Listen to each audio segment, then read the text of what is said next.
খুবই আন্ডাররেটেড হয়ে যোগ দেওয়া সেই রিঙ্কু সিংই এখন কলকাতা নাইট রাইডার্সের গুরুত্বপূর্ণ খেলোয়াড়।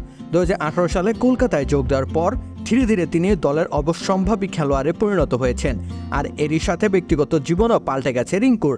আর 10 জন সাধারণ মানুষের মতোই জীবন চালিয়ে নেওয়া এই নাইটের জীবনে এখন আকাশচুম্বী খ্যাতি।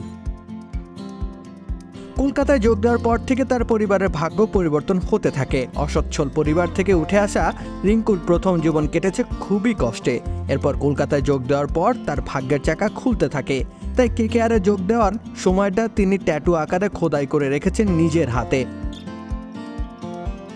এ নিয়ে কথা বলতে গিয়ে 26 বছর বয়সী এই তারকা বলেন, কেকেআর যখন আমাকে কিনেছিল তখন এটি আঁকিয়েছিলাম। আমার মনে হয় সময়টা ছিল 2:20 আমার পরিবারের ভাগ্য ঠিক তখন পরিবর্তন হয়েছিল। অকশনে আমার মূল্য ছিল 80 লাখ, আর এই টাকা আমার পরিবারের সকল সমস্যার সমাধান করেছিল। আমরা আমাদের সমস্ত ধার দেনা পরিশোধ করতে পেরেছিলাম।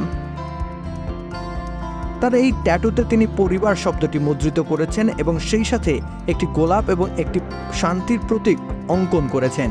রিঙ্কুর একজন পেশাদার ক্রিকেটার হিসেবে তৈরি হওয়ার যাত্রাটা মোটেই সহজ ছিল না। তিনি বলেন, আমার এই ট্যাটু আমাকে আমার সংগ্রামের দিনগুলিকে মনে করিয়ে দেয়।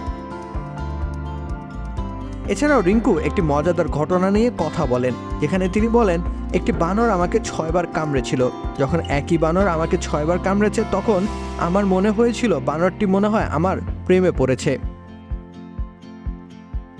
রিঙ্কু সিং আইপিএলে কেকেআরের হয়ে গুরুত্বপূর্ণ অবদান রেখে যাচ্ছেন। কেকেআর সমর্থকেরা খুবই আশাবাদী যে রিঙ্কু সিং তাদের দীর্ঘ 10 বছরের ট্রফির আক্ষেপ কাটাতে অবদান রাখবেন। রাকিব হোসেন রুম্মান, খেলা 71।